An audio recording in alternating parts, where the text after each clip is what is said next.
as though it is a position that has a mandate of 5 years. A speaker has just one mandate, 1 year, renewable every March session. But many will say, oh, it is a change of name, at least we have a change of name. The question is, what will change? What has changed?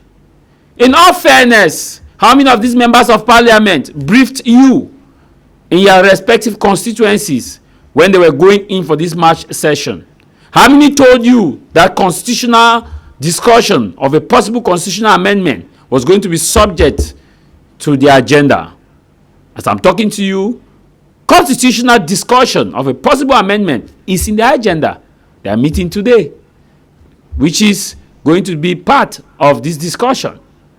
In all of these, at exactly 4 p.m., they will be meeting at the parliament to discuss on constitutional issues. How many of them briefed you? How many of them have ever taken pain to come back to their communities and explain the bills that were voted? They are called representative of the people. Do they represent the people? How many of them have roads in their villages, electricity in their constituencies, but yet the Minister of Energy, Minister of Transport, Minister of Public Works constantly every year goes to them and is being tabled the budget and defend their budget, and at the end of the day, receive funding. The truth is God. You can only kill the teller and not the truth. When you kill the teller, the truth remains to haunt you. We are supposed to be honorable, but are our acts honorable? This is House of Commons with me, Tah Mai Javis.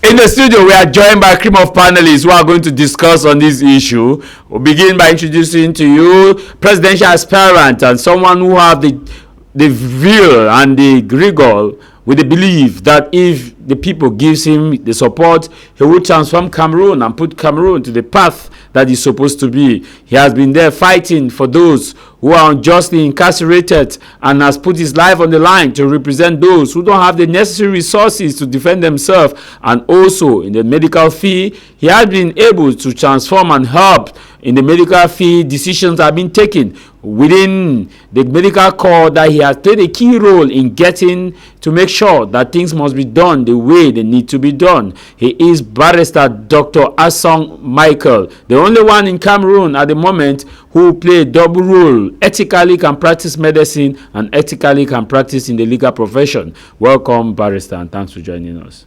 Thank you, Mr. Tah Javis. Thank you for this invitation. I want to express my greetings to the people of Cameroon, many of whom are going through difficulties due to the very harsh political atmosphere.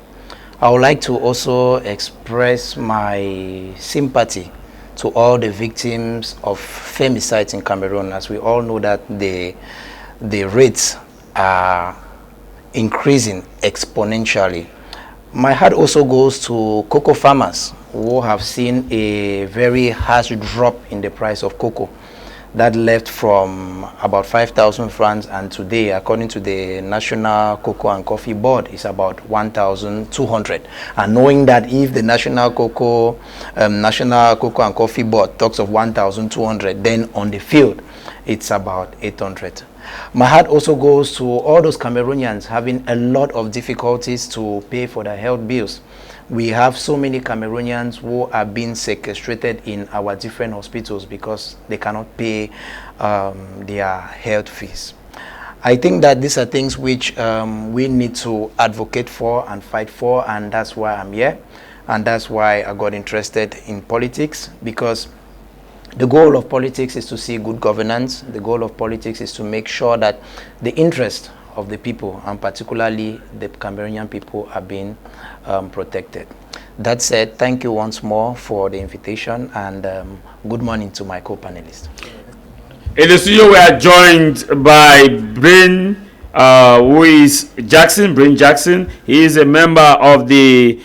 Is a member of the. We call the party the Jovians Party, and he's here with us for the very first time to discuss on this issue. It is a party also that believe that they have what it takes to transform Cameroon and to make Cameroon to become a better place where we can respectfully disagree to agree, where no one is supposed to be below the law and no one is supposed to be above the law, when the privileged few doesn't make use of resources. Like Thomas Sankara once said, we must choose whether we want champagne for the privileged few or potable drinking water for the absolute majority. The choice is ours and the choice is yours. Welcome and happy Sunday.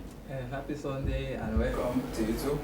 I'm glad to be here, as you already introduced me, representing the party Jovians. If you can hear from the name, if you can see us, as if say les jeunes, just from the name, is mostly focused on youth, and that's why we are here. I didn't just join the party because I like party. I have not been type of party kind of person, but what intrigued me here is because I saw the man was interested in youth. I was like, a party interested in youth, and if Cameroon majority is youth, and up there you are not seeing youth, then I think this is a place to be. And since it's very focused on, I put a term, the emergent Cameroon as in the youth aspect, and he was very interested in technology, since I deal in technology, artificial intelligence. So I said, if he shows this kind of interest, then means that he can make a country as emergent as we know that emergency were to be. So I'm here representing them and to talk on the topic which we are here today on the new reform. So thank you for the opportunity. Thank you very much. I'll begin with you, Barrister Dr. Asong Michael. A lot of water is going down under the bridge as we are talking right now. 2025, we did not expect some of these things to happen so quick. The question is, why the haste? Why are we so much in a haste for a constitutional review? And why did we not do this before the presidential election to pave a way for a better election and also to give opportunities for many Cameroonians? Mr. Javis, thank you very much for that question. As a matter of fact, I think all what is going around the political scene today is not something new. I think there was a time like 3-4 years ago, I think the UN had once proposed to the regime that they should create the post of vice president. And I think for them, that was one of the solutions to the ongoing crisis which we have, particularly the Anglophone crisis. So it's not something new, what the regime is trying to do today, trying to change certain figureheads, trying to, in a way, prepare for the continuity of the same regime that has been ruling us, I would say even for over 70 years, because it has been a continuity from Aijo to Biya, and knowing fully well that Biya has made over about 43 years in power, the regime today, that's the CPDM party that is ruling, is trying to make sure that they have grip onto power, and to be able to ensure that there are certain modifications which they have planned to do. Now, the question is, why did they not do it before? We all know that the presidential elections of 2025 was a very special one.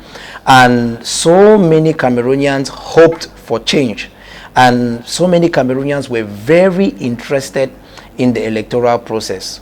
Many Cameroonians were aware of their electoral rights. Many Cameroonians engaged into politics, I think since the year 2023, in preparation for the presidential elections of 2025. And of course, due to the fact that so many Cameroonians were mobilized on social media, Facebook, TikTok, and even on the field and on media like My Media Prime, it would have been very difficult for the regime to be able to pass through the agenda which they have now. Because the agenda which they have now is that, as I earlier on said, they are trying to change figureheads. And we could see that at the Senate, at the parliament, that the figurehead at the Senate was being changed. The president of the National Assembly too was being changed. Now, the truth about it is that as it is now, President Biya, I strongly believe, is not only physically incapable but also mentally incapable. Now, he might have what we call lucid periods where he can speak normally and carry certain duties normally, but when we look at his behavior, we look at the way his posture as of now, we realize that he is slowly or rapidly degrading. And of course, that will mean that the CPDM party will need to look for someone to replace him. It's not easy to find someone to replace him. And that is why it's something that needs to be done with a lot of intelligence. And that's why they have been taking time to actually get that appropriate period in which they can actually table this thing. And to do that, I think they had to distract Cameroonians by, first of all, changing these figureheads. Secondly, by giving major posts to certain tribes, like the Senate has been given to the Northerners, and the National Assembly has been given to those of the West, particularly the Bamile case. And I think that there is a goal, and I think that it's working in a way, because since the president of the National Assembly was being appointed, we have realized that the noise which usually comes from the people of the West is not what we expected. We have seen people of the West region jubilate over the appointment of the president of the National Assembly. So in a way, it's working, because it's appeasing those from the West who are known to be those who stand to condemn this particular regime. So just by doing that, it's a strategy which is working. And now, since they have that working, they want now to table their agenda, which is actually the creation of the post of the vice president. And I strongly believe that they have to do it as quick as possible. We might think that but many will argue that you cannot openly say the president is losing in mental capability. I'll give you a proof. He has been upped and he has been receiving. I'll give you a proof, Mr. Javis. He convened the higher judicial council meeting on the 18th. But people said that was a rumor, that it was not. No. Well, it was a rumor. That was just fake news. Well, they will say that as fake news. A concrete document was not sent out to indicate. That's true. But you know the way our country functions. I'll give you, for example, a few days ago, Bruno Bijang had mentioned that there will be changes at the National Assembly, and it took place. He also mentioned that this particular agenda of the constitution being revised will be tendered, and it took place. I think the government has a way of operating. But that's not official position. No, it's not official position. But what we're trying to say is that there's no smoke without fire. And we know the way this government functions. What they struggle to do is that they try to test the ground. And they always use means and take advantage of opportunities. Like you realize that during this week, we're being carried away by the decision of the CAF over giving the victory to Morocco. Brenda Biya came on media talking about how she needs a wife, a Cameroonian wife. And you see, there have been a lot of distractions. Even the death sentence that was given to Mr. Wafo, who killed the young Machis. The issue was Siseko Tabe and exactly. Also. And at the end of the day, even with the coming of the Pope, and this weekend, we are receiving a communique that they are meeting today. They are meeting today on a Sunday. On a Sunday, which is not even considered to be a working day. So you see the agenda. So they want to impose this on us. And I would like to say that, of course, it's unconstitutional. Because when it concerns the amendments on the Constitution, the procedure is being provided by Article 63 and 64 of the Constitution of Cameroon. So Article 63 simply provides that it can be tabled by the President of the Republic or by the Parliament or even by a single parliamentarian, and it needs to be approved by a third, then it will be adopted. and that the president at the end can call for a revision if he sees that there's something wrong. Now, Article 64 provides that no bill can be tabled if it has an impact either on the form of the state, on the territorial integrity of the state, and also if that particular bill will have an impact on the democratic process. Now, we are clearly seeing that the creation of the post of the vice president will have an impact on the democratic process. Will have an impact on the democratic process. The 2025 presidential election, the ticket was not on the vice president. Of course. So which means that you are robbing those who voted in 2025, so that you come now and impose a vice president that will continue the mandate of the president for the next 7 years. So you see that automatically that breaches the democratic process. And I would like to say here that if any amendment of that sort is conducted on the constitution, then it will render the constitution void and illegal. So that's what we are talking about, Mr. Javis. They have orchestrated all of this, and they are taking opportunities, knowing fully well that Cameroonians are carried away by the feast, because we also had the Ramadan feast. The weekend has been one way, which is more of a festive period, and that's why they want to take advantage of this. And we, the people of Cameroon, have to say no. We are saying no to that. They are not aware, and that's why we are here, and that's why you are here, Mr. Javis, and that's why I'm very glad that you invited me. And I think my last appearance on media was last year, and I think this is a good one, kicking off in this manner. It's clearly unconstitutional, and we are not going to accept that. We are going to make the necessary noise. We are going to educate the people of Cameroon, sensitize them, to remind them of the fact that power belongs to the people. Okay, thank you. We're coming back to you. Mr. Brain, were you expecting these changes? I was even just shocked to hear, as you were saying, there's something being done today. I was like, I did not know actually what we were discussing before this, on a Sunday. Because they are the one, the government, they are the one that give us the regulations that you work from this day to this day. If the person telling you the days you are working goes and work on a day that is supposed to be a public holiday, what is the person trying to do? Means either he has extra work he needs to do behind, or work guys. Is it not also putting the countries first? It's not like, okay, I so much love this country that let's sacrifice this for the nation. Jesus Christ. Love on this, because he was the one who can see, he was the one doing miracles on a Sunday and they were persecuting. But for the people, at least make the people know before time. You just come like a thief in the night. Why people are celebrating, as Mr. Michael said, why people are celebrating, thinking of the Pope coming, he just came. Guess what? If they send that bill for what the amendment they are doing, if it goes forward, and the people don't talk, what is going to happen? They said we released it, you people do not complain, nothing, no and so how can we be coming now? It's just like a teacher that you wrote a test, and they came and gave, it came on a Sunday and came and gave the script.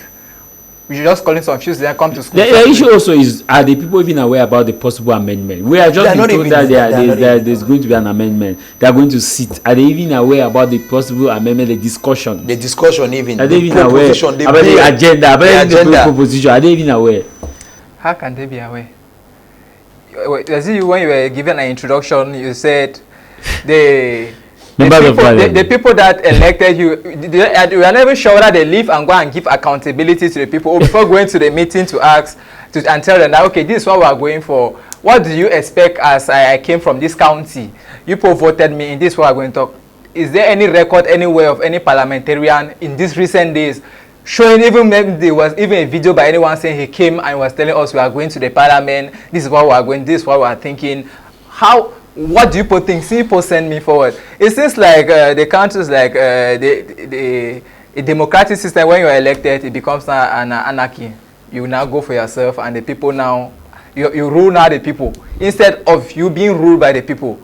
Democracy, when we were in school, it said we were government of the people, by the people, for the people. The question is there any for the people there anymore? Is there any by the people there anymore? Yes, the only place that by the people is only there when the election is taking place for you to go. There's not for the people there. So the question is, those who we elected, when they come back, are we even going to hold them accountable for it? To say, okay, we put you there, you came back, you even went for a new meeting. What did you do there? Did you even tell us that you are going for a meeting? So the fact there is just that it's not only about those who are there, but also about those who elected them.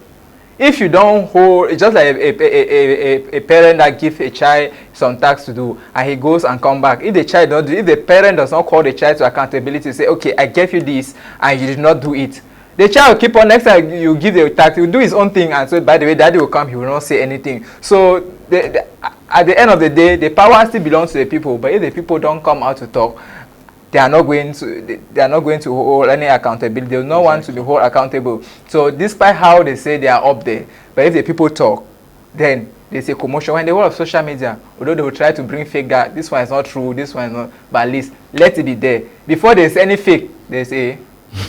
Before fake, if there's any counterfeit bill that is of 10,000 that is fake, means that it's a real one, right? So it means that before that they could say that something is fake, means there was something already bruising. Of course. So when the people say no, that information about the digital account was fake. Yes, okay, they say it was fake, but question, how did it come about? Means that someone heard something or something related to that, because there cannot be a fake 10,000 if it's not a real 10,000.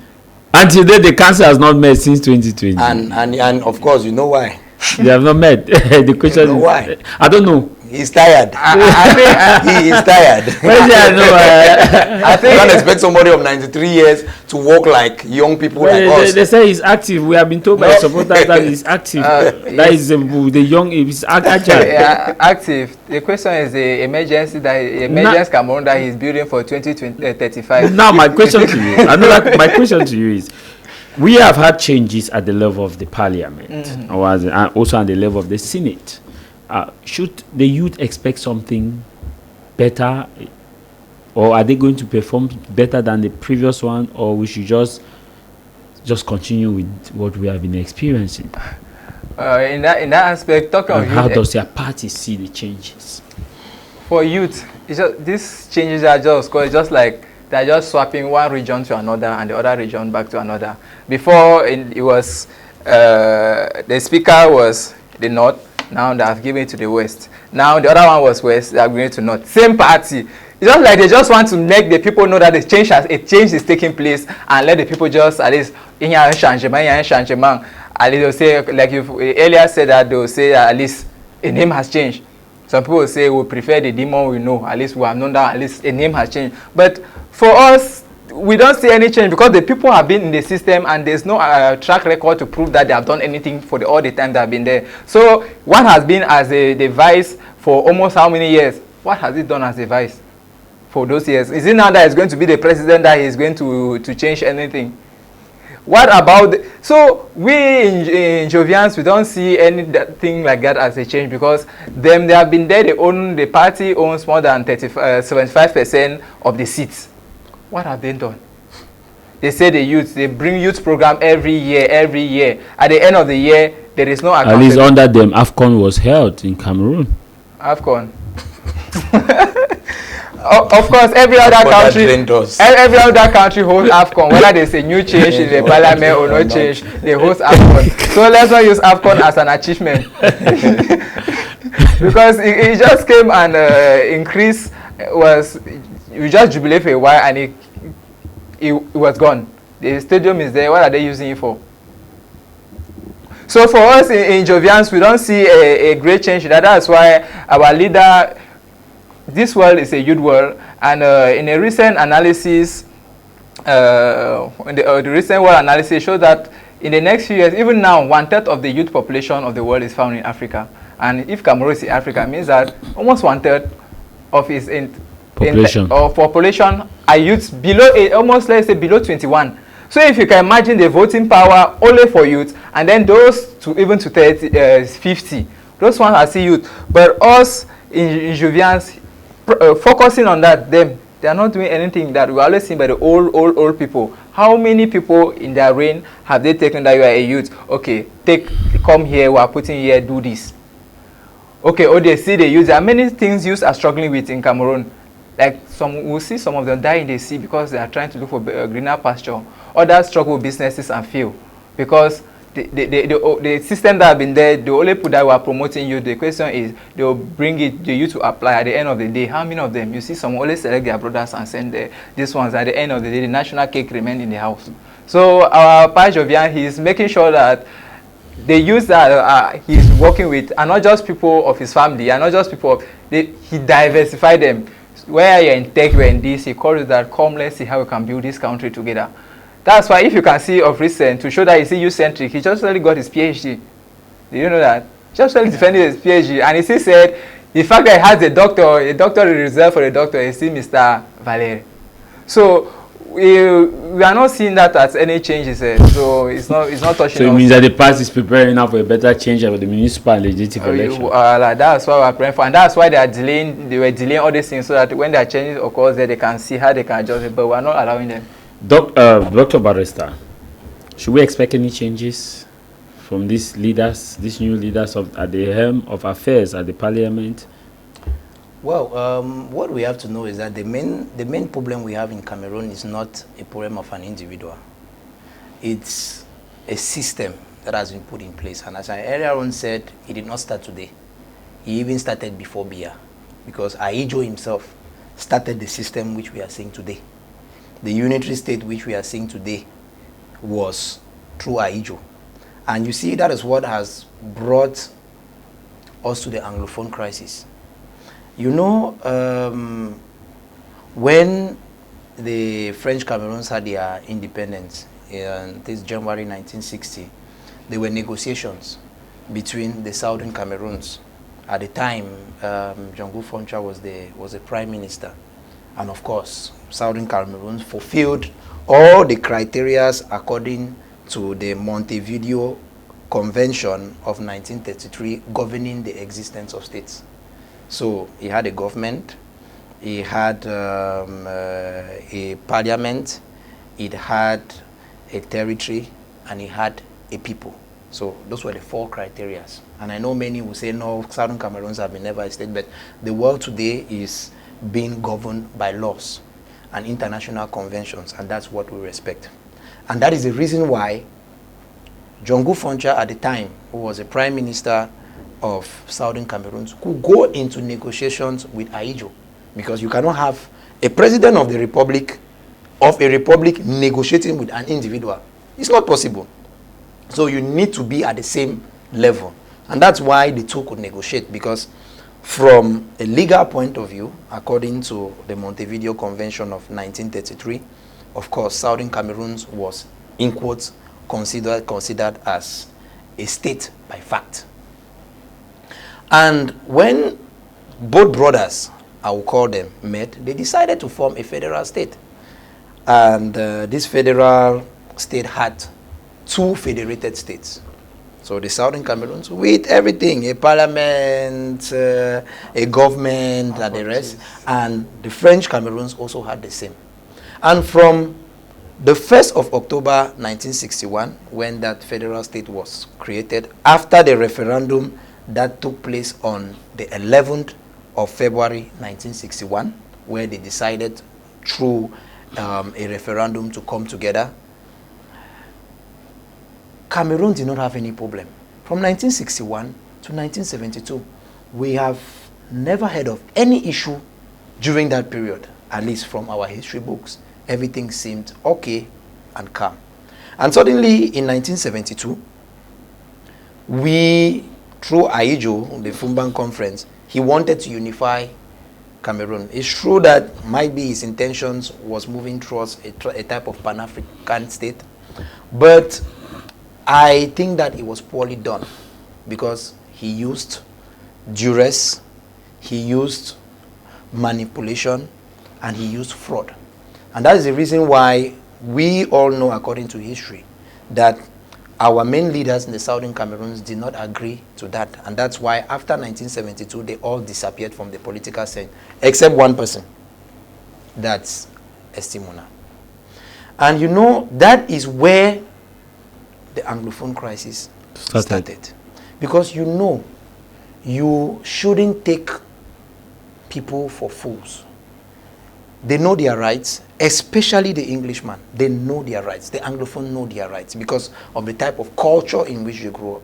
You know, the common law system and the rest is one which, first of all, put forward human rights, and everybody knows his rights. And that's why you know it's England that fought for abolition of the slave trade and all those things. So the Anglophones know their rights.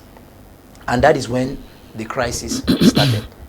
And you see, Biya, who took over, continued in the same manner.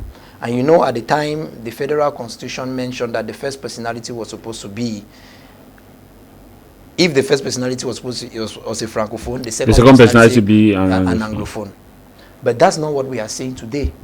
Today, first personality francophone, second personality francophone, third personality francophone, fourth personality francophone. We are at the feet. So you see that it's a whole system, you see, being put in place, first of all, by the colonial master France, because France has been the one orchestrating all of this from the very start. And that's why Ahidjo could fight our founding fathers, those who fought for the independence of Cameroon, particularly people like Omniobe, Ernest Wanji, Felix Moumier. Those were icons and models who stood for the true independence of Cameroon and not for the dependence of Cameroon, because Cameroon today is dependent on France. It's true that those in the CPDM party are claiming that they are trying to put an end to those colonial accords and the rest. But why, first of all, accept them to find yourself in a position where you have to struggle to end them? And those are the errors which have been made. And that's the system we are talking about. And that system is not there to go, because they have committed a lot of atrocities over the years, over the decades. Killing Cameroonians, executing them, crumbling the economy, bringing an atmosphere of social injustice. When you say killing Cameroonians, what do you mean? Of course, when we look at what's happening today, the Anglophone crisis, we have lost military men, we have lost civilians. But what is that due to? Okay, it's due to poor governance. It's a system. It's a poor governance. If we had good governance, we wouldn't have been here. If the federal constitution from 1961 and 1972 was still being in place now, we wouldn't have had the Anglophone crisis. So in a way, they are indirectly responsible for all those dying there. Whether the military or the civilians, they are responsible. And that is why the international community has been calling upon them to resolve the Anglophone crisis. Because at the end of the day, those are Cameroonians dying. And I think for me, the life of a Cameroonian is more valuable than anything else. So when we have leaders that don't even care about Cameroonians, who only care about themselves, making sure that they have their children in national institutions, making sure that they only have those of their own in strategic positions, then where are we heading to? And that is the system that I'm talking about. So which means that you don't expect change? Of course, there can be no change, because it's a system. And even if those figureheads change, we still have the modus operandi of the system being put in place to keep on working so that they stay in power. And that is why I always remind Cameroonians that the fight has never been against Biya. If you focus on Biya, then it means that you are focusing on the wrong enemy. Biya is just part of them. But it is a whole gang, from the colonial master to those who are ruling us today. And that's why we need to put an end to that. And it's upon our generation to take this very huge task, because we represent the continuity of our state. We young Cameroonians represent the continuity of our state. And I strongly believe that our generation is that generation that will determine whether Cameroon tomorrow will be better or will be worse. And that will imply that we take the necessary actions, which we should take as youths. Get engaged in politics. Do our best to be more knowledgeable in political activities, political things that are going on, to be well informed on things happening in Cameroon, and to always take a position which is that of truth, a position which is that for the liberation of our nation, Cameroon. Now, my question before moving to Mr. Brain is that now we have had the crisis for 9 years. The British Parliament have talked about it. The European Union have talked about it. The US Congress, they have talked about the crisis. The Commonwealth of Nations have talked about the crisis. The Canadian government have actually talked about the crisis. How can we understand that our own parliament have not tabled it as a subject of discussion? What could be wrong? Of course. Is it against the law for them to talk about It's it? not against the law, but it's against the law of their system.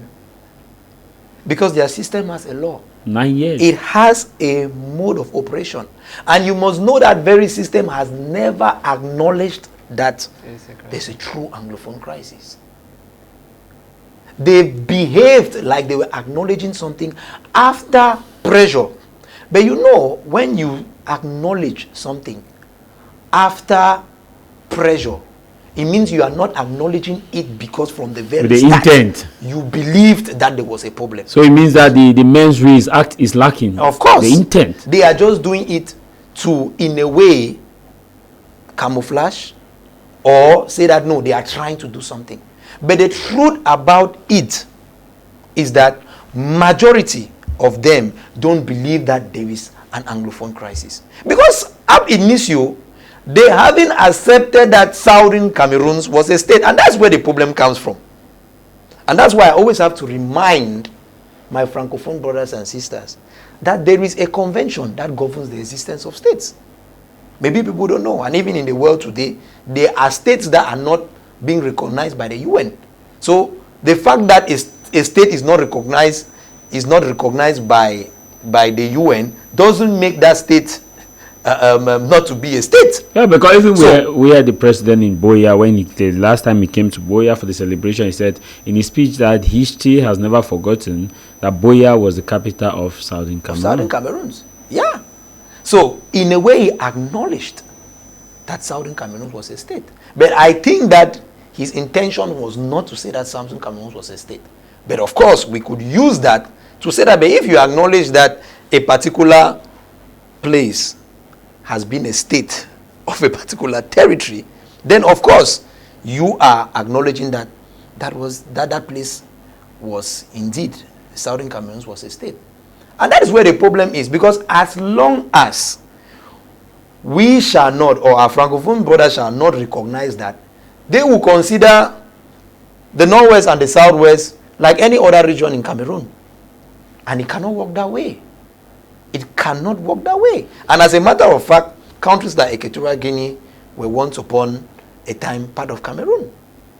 So, would they say that because Equatorial Guinea, that is even smaller than the Southwest and Northwest, shouldn't be a state?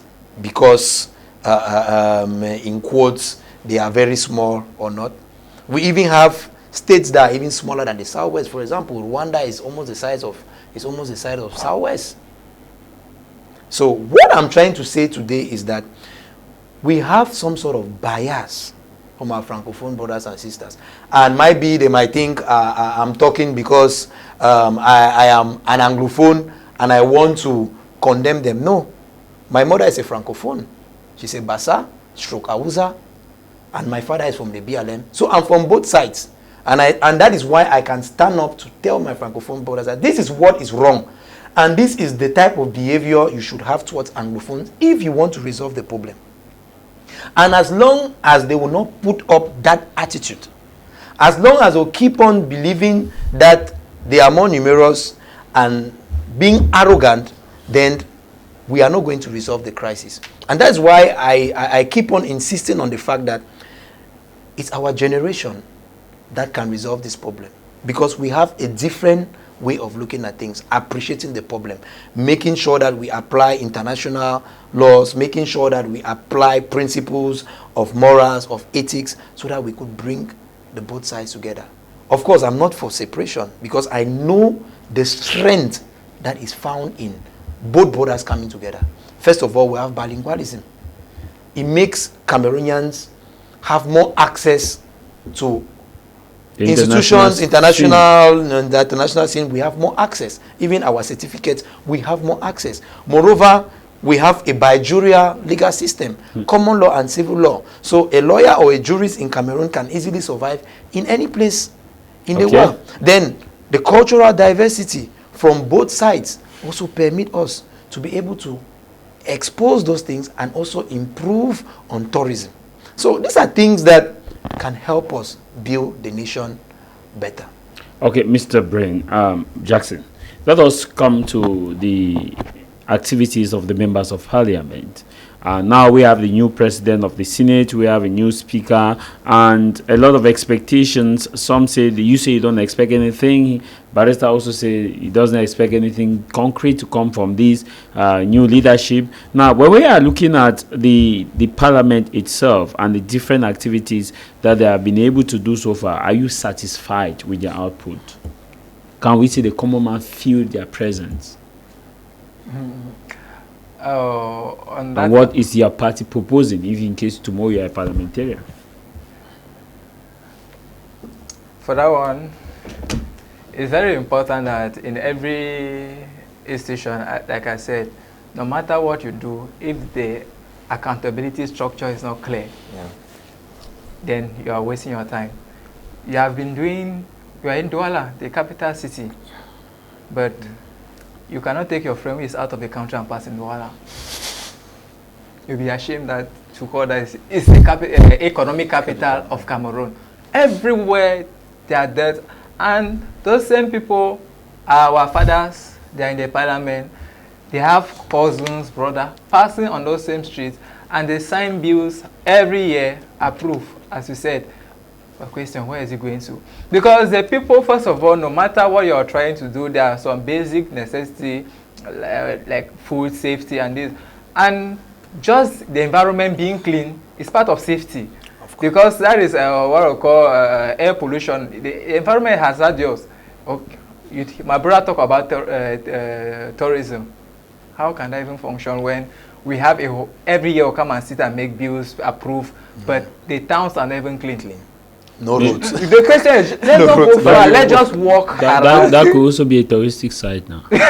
Touristic site, okay, touristic site for Africa or Cameroon. If you are looking for, okay, also be part of the tourist. Okay, that one they can only use it for to show you online, like, we want to look for grants. Africa is suffering. Please, can you help us? Our streets are full with dirt. So those are the only. Why do you explain the fact that these same people travel out of Cameroon on a regular basis?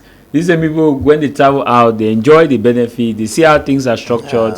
How do you explain the fact that when they come back here, I don't know. That one they call it, if it's not wickedness. Seriously, how can someone, if that they have not gone out of the country, we might say they might not know how the outer part looks like. But you have gone to your neighbor's house. You are even in a higher position than your neighbor to solve that problem your neighbor has solved. But you come to your own house. The death that was there, you see Allah eat there. But you even need to go out to know that death present at the root is not good. Those guys are reading a particular book. Like, have you heard that the Machiavelli's book? That's what they read. He talks about systems. Just like any, and the system has laws, just as he talk, as he said. It's just like whether you remove the CEO. So as far as the system that is that they bring any other CEO, you follow the script. Yeah. If you are not following the script, you are out. So the system, like they say, if you are building a company and you are building on a particular person, the other person is out, the business as well. Yeah. So you have to build system that if A say I'm sick today, they put B, they just continue running and see nothing change. If half of the people are they work on autopilot. Yeah, just come and read back the laws, the rules that are governing the system and continue. So I can say the people are just like, I don't know whether it's just that they don't feel any human emotion anymore to go and sign. Okay, we just recently signed approve the budget. And it has not gone up to more than half of the year. They have already borrowed almost 1/3 of the money already. Yeah. Question, to do what with it? What have they? Okay, they have 1/3 approved.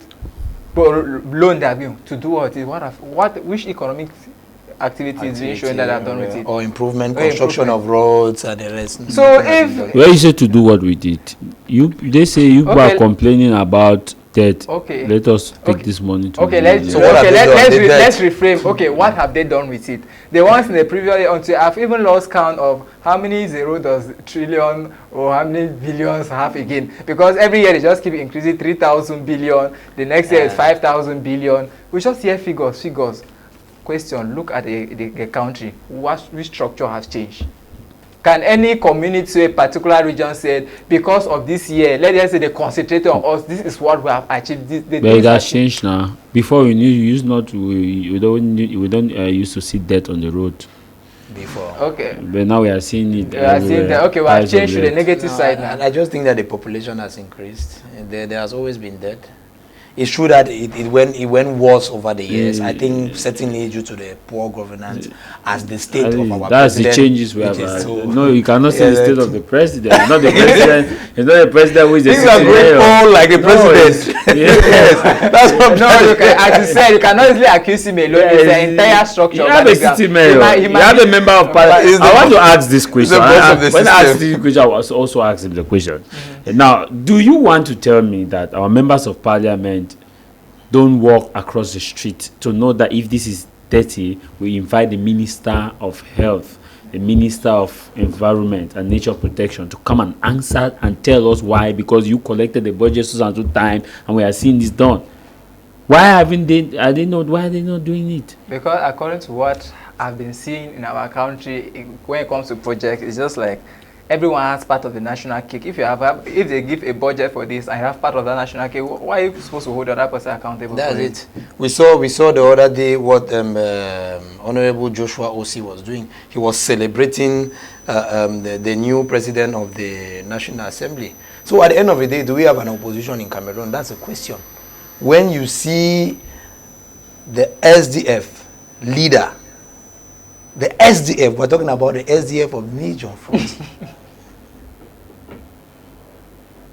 Maybe He was glad over. Maybe it's because of democracy. You have to accept. Nah, democracy what are we means talking extending about? of What are fellowship. we talking about? And which opposition are we talking No, about? it's No, it's not serious. It's not like too far to, as you say, he can be happy that there is a change of name, but as a party president, Then he has not understood what change is all about.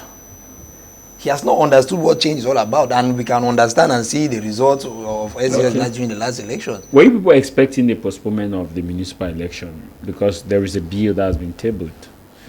That the legislature election will be postponed right up to this mandate to be extended To December. to December. Were you expecting it? no, People were expecting it. we were not expecting. Now the question is, why are they postponing every time? Postponing means either they have something they are working on, or which if the municipal election comes first, it could distort that program. So the only way is let's keep shifting till we achieve our goal. Just like the same as if those elections came in place before presidential election, then there would have been what we call chaos. Because if an opposition party was in seat in the municipal council, then they are the one council they vote, right? So question, how can you maneuver over something like that when it's your opposition council?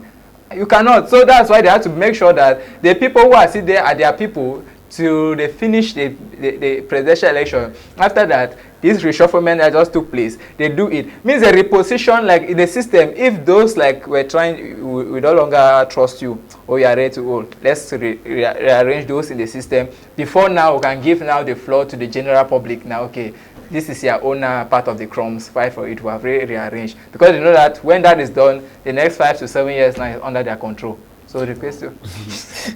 Dr. Marizazo, were you expecting the announced postponement to this certain level? Normally, behind the scene, we were saying there could be a postponement, but right to December.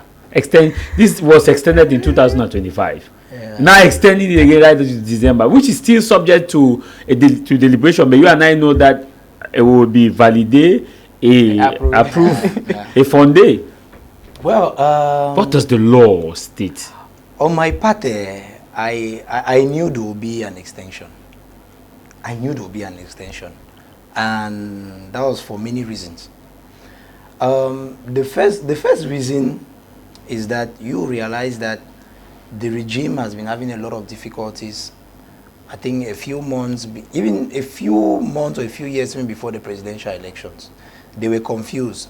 Should we do amendments to the constitution now? Should we bring up the strategy or the agenda that we have now, or we should put it after? You see. And as I earlier on said, that due to the fact that so many Cameroonians were so engaged on the political scene, of course, it would have been extremely difficult. So they were forced to extend it to another date. Now, after the elections, we are going to realize that so many Cameroonians were not really eager to continue with any electoral process. For example, legislative, municipal. Most Cameroonians, like for example, Issa Chiroma said he is not going to participate in the legislative and municipal elections. So, of course, trying to put up any elections in a very short space of time automatically would have maybe caused the population to riot. So, of course, they had to look for a strategy to appease the population first. Then from there, they will see what next. And now, knowing fully well that if the agenda which they have now, if they had to bring it up, for example, earlier on, because I think they had this plan since December, of course, things were still very hot. It would have been complicated. Moreover, if they had to bring the legislative elections before this agenda, they are not sure that they'll be able to fulfill the agenda, because they know that the people of Cameroon have already condemned the CPDM party, and they don't want the CPDM party any longer. Looking at the presidential debacle. Exactly. So they are not sure that they will still have the same powers that they might be expecting. Because they are absolute majority of the presidential election it actually shrinked. Yes, of course. It went down to 53. So, yes. So you can imagine. So they are not sure now that if they go for the legislative or municipal elections, they might have up to 53. So, or even up to 50, you see. So automatically, they have to extend their mandate so that it will permit them to carry out the things that they are carrying on now. So that, okay, when they will be able to put in place that, even if they lose the National Assembly, they will still have they'll still have the executive power, and they will still have the Senate, which is the upper yeah, chamber, because and will permit them to do one or two things. But you know, in Cameroon, the National Assembly is very powerful. The National Assembly, the powers of the legislative are yeah, because the Senate doesn't have any power to rescind a bill, the statute of the Senate. Perhaps maybe in this constitutional amendment. No, of course, they must stability to the Senate, especially when it concerns organic laws related maybe to in the constitutional amendment they may give a Senate power, because they see that it's possible. Yes, it's possible too. They lose the parliament. Yes, they can at least let the Senate have power. So you see, those are all the things that they are planning to do, because the National Assembly can put the country under chaos. They have all the means. You understand? So I think that's the reason why they decided to do all what they are doing at this particular time, extending the date and the rest. Now, okay, do they have the powers to extend the date? Of course they do. But the law says not above 18 months. Yeah, but they're not yet above 18 months. But if you look at the calculation from when the first postponement was done between 2025, we are around the 14 month. I think we're around the 13 month. We are at I think July. Yeah, I think it was July, June. We are around the 13 month. Yeah, around the 13 months. But I think they have 18 months, and I think plus the 6 months. So something like that. If you take it to December, it will be above 18 months. Well, that I'll have to consult. Yes, yeah. If you take it, but I know that the extension is 18 months, but I think there should be some other 6 months again that can take them to December. But the argument which is being given now is that it's financial constraint. That they just recently organized the election for the local elections within the level of the council election, which the regional assembly election. But if that was financial constraint, why didn't we just blend the same presidential election or why didn't we postpone the presidential election and in the way that it will fall within the time of municipal election, so we will not spend. We will not even spend, because it would have been cost effective. Yeah, it would have been cost effective. Because it's the same, you just need to pick the ballot. Ballot, the same environment. But now, the truth about it is that you must know that we are dealing with people who have their own agenda. And that's what we must always take note here, that the people we are dealing with, the CPDM party, they have their own agenda, they have their own plans. And of course, their plans are not logical as we see them. They have their own ways of doing things. And the Constitution states that if there has to be any extension of the mandate of parliamentarians, it must be motivated. So it must be motivated by the grounds which are being provided by the Constitution. And I think one of them, financial strength too, is a ground. So what they are strong what they always struggle to do is always to be in the framework of the law. For that, they do their best. They do their best to be in the framework. But now that's in a way it's about the share. But now the content is usually different, because as we have been talking about, they want to bring in the post. They might want to bring, because they've not even told us what they want to do. We don't even know. We suspect yes, that they want to, because they had once said something like that they want to bring in the position of the vice president of the republic. So we are obviously saying that if they have to bring in the post of the vice president of the republic, then of course that amendment will be void, because it will have a direct impact on the democracy of our country according to Article 64 of the Constitution. So it will be null and void. But now they are not telling us for that very reason, because they know that if they tell us, we are going to raise Article 64. But what our opposition parties themselves doing as far as this? And that is the issue, because they know. Yes. What are they doing? They know what is happening, and they are the ones there who could ring the alarm that this is what is happening and we are not going to accept it. But as I earlier on said, do we have an opposition in Cameroon? There is no opposition. No, I'm talking about we're talking about the National Assembly. We're talking about the National Assembly. Do we have an opposition? OC celebrating the new president. Cabral Ibi saying that if he has to be given a post in the government, he's going to accept it. Huh? Yeah, he said it. That is, if he's being given a post, he's going to accept it. Then we have the few others who are allies to the CPDM party. So at the end of the day, what are we talking about? So we are in some sort of constitutional hostage. It's constitutional hostage. That's what they have done. Parliamentary or constitutional hostage, and that's what they are imposing on Cameroonians. And it's for us to say no. It's for us to ring the bell. It's for us to advocate against these things. And I think that whatever bill they are going to pull up, Cameroonians should stand out and say no to the bill of a vice president, no to the bill granting more powers to the Senate, no to the bill modifying the government in such a way that the executive will rule over the people with impunity and not being able to be controlled by the legislative or the judiciary. Now, there's an amendment possibly being discussed. Will you see, or will you want to see, that the voting age be brought down to 18? Because now it's 21. And if you are not up to 21, you cannot vote. But how do you draw this contrast where at 18, you are considered as a major, you can take criminal responsibility, and you can assume your responsibility either from the negative or positive. At 18, you are called to the military to serve. At 18, you can legally get married and look at a girl in the eye and say, I take you as my lawfully wedded wife, and I take you as my lawfully husband. At 18, you are permitted to do anything that any adult can do, which must be within the context of the law. And if it's not within the context of the law, you pay for your atrocities.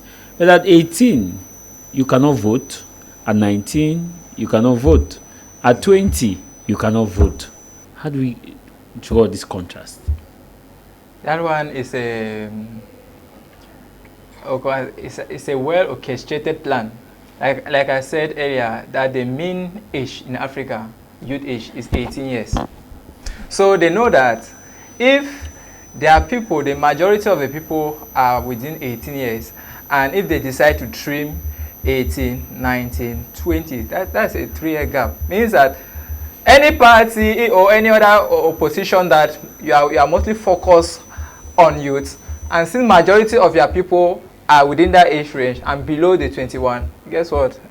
They are already eliminating you by default. Means they are really trying to tell you that yes, the person is liable to get married, is liable to pay for his crimes, is liable to this, but for voting, no, we're not going to allow you like that. So that one, I think they need to readjust it.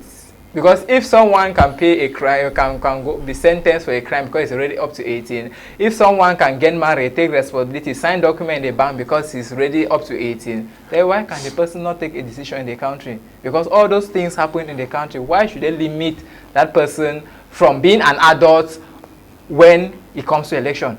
So that one, I think that is a glitch in the system that needs to be arranged. For computer people in computer, I know there's a glitch, technical glitch, but I think it was put there before. I think it was because of the way people were in those days. At least they were grown up. They knew that for someone to reason, at least it must be at 21. But in these days, a child of 10 years old reasons more than you or 40 something. Why? Because they are exposed, the learning system, they have a lot of materials they can access even from their phone. So what they are exposed to now is no longer in such a way can accommodate that age range of 21 anymore. Before, to go to school, must send a reality touch like this. And at that time, maybe it might even be 7 years old, 9 years before it does that. So when they were putting those things in play, putting the 21, they were putting some of those things in consideration. But now that majority of the people and the youth now are below the age of 21, what are they going to do about it? So it's better that since everyone is being punished, everyone can be punished because of 18, you can assume any legal responsibility, own a bank account, own a SIM card, everything because he's already 18, then give him the voting power. Why? Because he's his country too. Why should we really limit him to one? So for that one, I think we should... The people that are below the 18 or are around the 18 upward within the 20, they should start asking for their right, because now it's part of their rights as citizens of the country. It's part of your right. So like Brother Michael here said, Mr. Michael, he said the people need to speak up. It's our country. We must speak up, make noise, let the people know that they are aware, that the youth are aware. We are aware. Yes, I might have been this time, I might not have this, but now I know this. If you can charge me, if I'm paying tax on all these things, if I have a company because I'm 18, I'm paying tax because you are okay, give me my rights, let me also vote. So we need to, I think that is an aspect I never thought of related to election, but now you have brought it up, and we think it's very essential because, like us in Jovian, if we are focused on youth, it means that all our youth are below 21. They will not vote. They will not vote. That means they are really penalizing us. So they are really penalizing us. They will not vote. So this, which the issue is, but how much awareness do the youth have about this? Because many of them seem not to care. I think most of them are in a state where I was some few years back. Because me, I never cared about anything concerning election. Yes, I never had the mindset that, wait, you want to be me? Yeah. So I'm not speaking as if I was there, so I understand. So when they are talking of this, I just say, people, when we reach the 21, we'll look at it. But now that we can no longer, we can no longer sit and watch things happen. They say if they say if they are someone bad is in power or someone unrighteous is in power, the whole nation suffers. And so if you are part of the suffering and you think that you don't want to suffer again anymore, make part, talk about it. This recent presidential election proved it, that when the people are fed up and they come out, absolute majority left from 90 to 50. Yeah. So it means that if the people that are there says, we want our this, we want our this, I'm telling you, that law can be amended in Cameroon before the next parliamentary legislative election. You think so too? Of course. Of course. Now, I totally agree. when we look at this issue, Barrister, how do we draw the fact that we pride ourselves to be the most democratic nation in Africa, where one minister once said that Cameroon has advanced democracy, that Cameroon will soon be exporting its democracy to America, to Nigeria.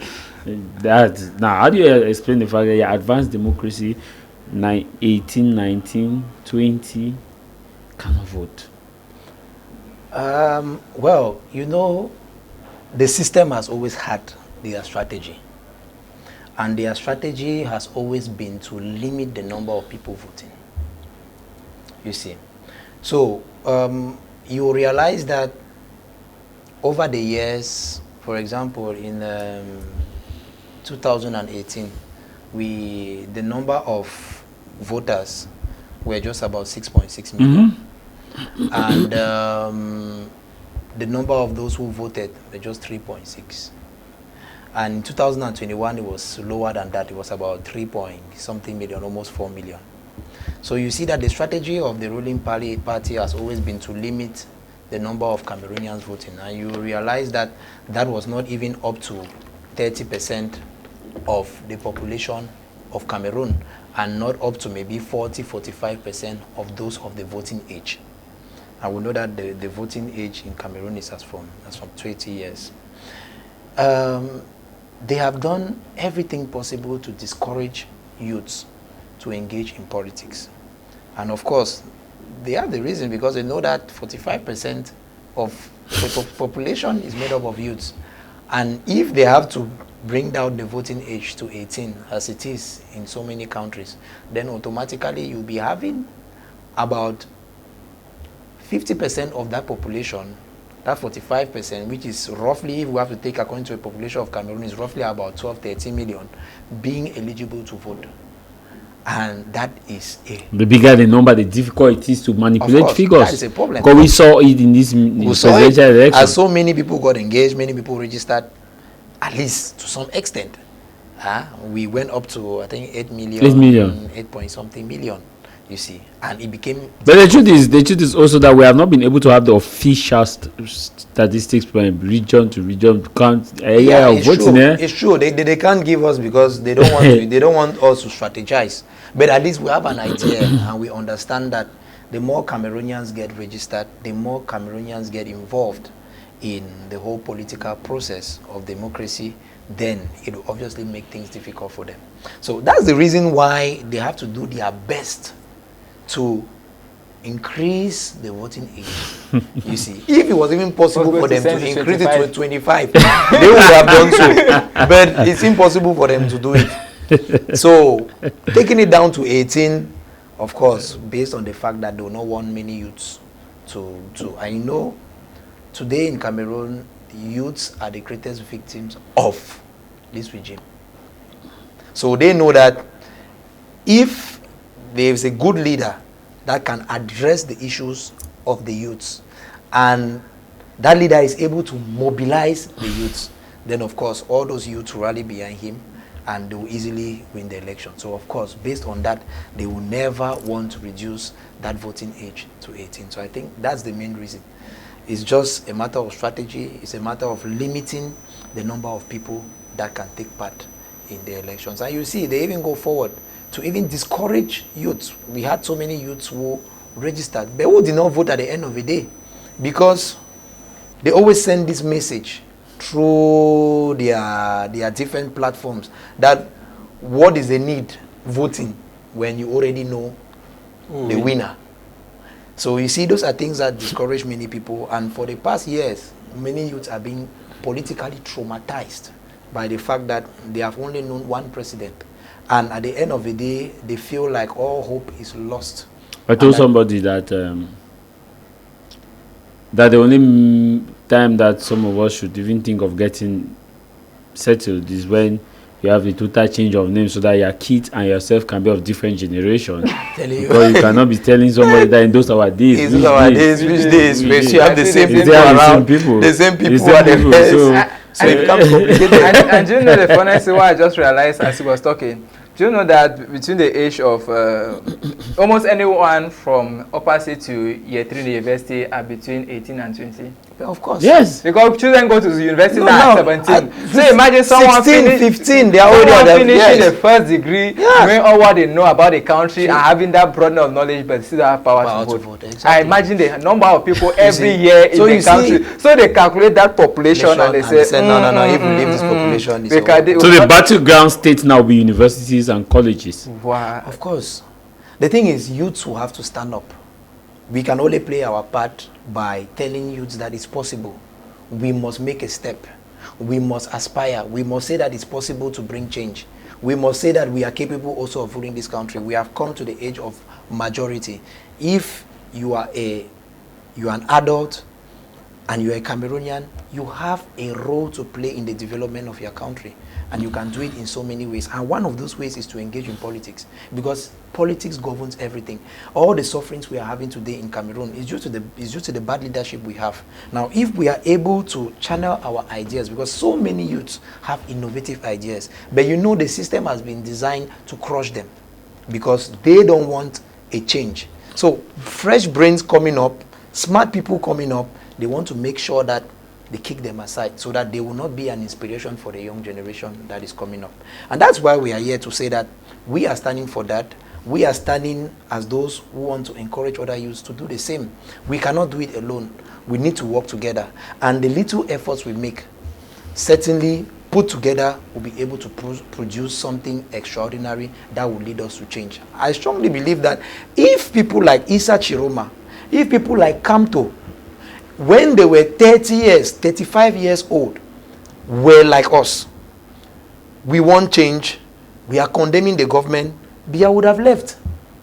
But they decided to leave their battle to when they are 70 But years. some of them were arrested. Like someone like Chiruma, he was arrested. No, but after he gave up now, why should you be arrested and you accept again the offer of the regime? The hero is Maybe who. wanted to study the system. The hero. No, study the system. The hero is he who survived now. No. The truth about it is that, and that is why the Omiobes are heroes. I think that there should be some level of political integrity, and youths should learn that as from their very young age, they should take the right decisions. They should work according to the law. They should not give in to corruption. They should not give in to tribalism, to favoritism, to nepotism. And those are the things destroying us. Because at the end of the day, those are the things pulling us back. If these people, Kamto Chiroma, did not give in to the CPDM party, we wouldn't have been here today. But they gave in to the CPDM party. They made the CPDM party strong, extremely strong. Writing the law. And now when they are of retirement age and when they have nothing to lose, they come and claim that they want to bring change. Are you saying They cannot bring change. we should not repent at the cross of No, Calvary? let me tell you something. When God was about to choose a woman to bear Jesus, he did not go and choose prostitutes. He went and chose a virgin from a good family, prayerful. But it does not mean that he did not forgive the prostitutes. He forgave them. But when he wanted something right, he went and looked for the person that has been working and preparing herself for the purpose. So it's not like we haven't forgiven them. We are forgiving them. But what we are trying to tell them is that they cannot be an example for the next generation. We want to raise a new generation of youths that work in integrity. But sadly you have some of also those young politicians now who are almost getting to that same route. But that's where the problem is, because they all have taught them that politics is all about interest. That is the definition that the CPDM party has given to youths.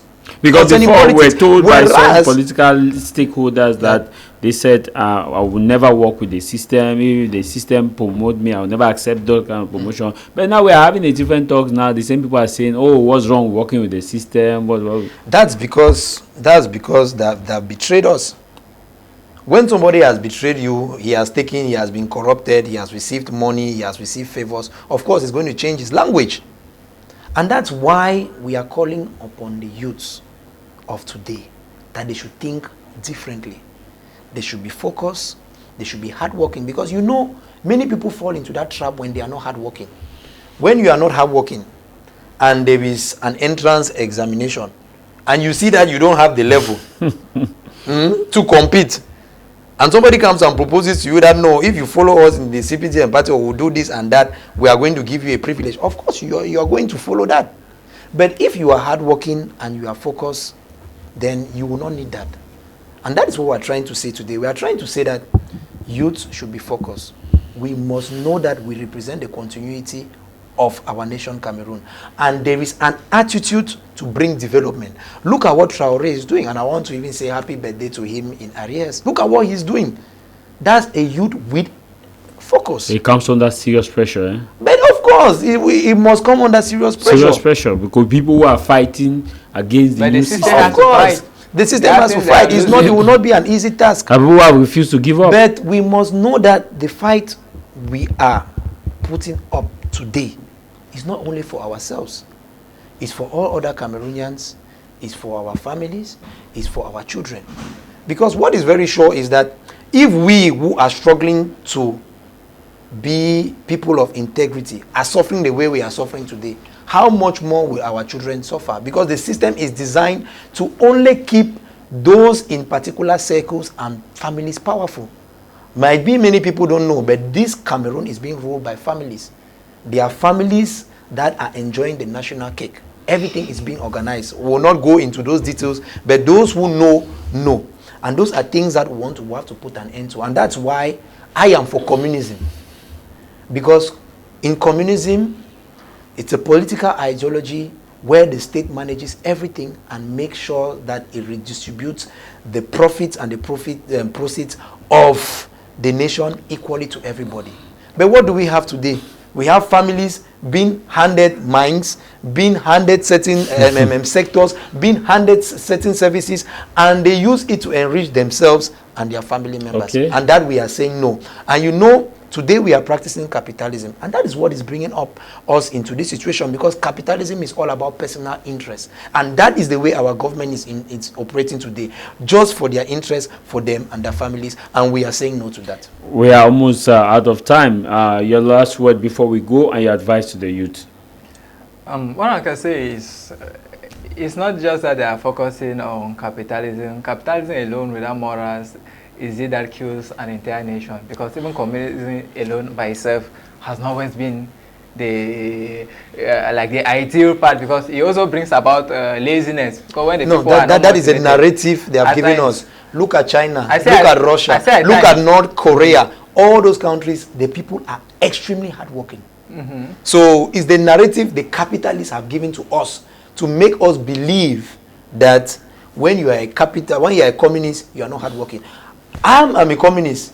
I have two professions, and I had those two professions. Why? Because in my mind, I want to serve the Cameroonian people. I want to be a doctor to serve the Cameroonian people. I want to be a lawyer to serve the Cameroonian people, and that is my motivation. Okay. And that's why I am what I am today. If I was looking for money, I just needed to stay a medical doctor, and I could have enough money through that profession. Yeah. All right, at least I've gotten your point. Not everyone is like you. Sure. That's what I can say. But at least I like your spirit. So, what I can say is, the youth are the central point in every country now, because even the Western world, they are aging out, and they even need youth population. And also the youth population, they are not giving us the ability to express ourselves. So those that are there should try and express themselves. And I'm very glad that I was introduced here into this party, because he supports youth innovation, because I deal with artificial intelligence, so I have a company that will deal with that. We want to make sure that Africa should not come last this time when it comes to innovation. Okay, we're out of time. Thank you to that one and I know that our youth, when they get up, see what is right, and if they know that it's within their ability, come on, let the people know that we want our own share. Thank you for coming, Dr. Barrister. Thank you very much, Mr. Tah Mai Javis. Thank you. Hopefully we'll keep the conversation going, and to those of you who are just watching, the program will be on our YouTube channel, BT Media Group. After this, you have the program on our YouTube channel where you can watch and participate. Again, for those of you who always follow us abroad and also contribute to the program, happy Sunday to you, Mr. Nyam Robert, and your wife Joanne in the United States of America, and happy Sunday to your children, and happy Sunday to you, Ago Charles in Canada, and those who have been following us the program. Next week will be another edition, as all eyes are now on the parliament, and don't get distracted follow the news and put your eyes on the parliament, because no matter the matter, what matters is that matter. That matter is the parliament. All eyes on there, and also keep updated, because a lot of water is going down the bridge. If you are not careful, you may get up and see that there's flood and you were swept away. My name is Tah Mai Javis, Cameroon's commercial capital, Douala Fengu, John Bange. Until we meet again, stay out of trouble. Bye-bye.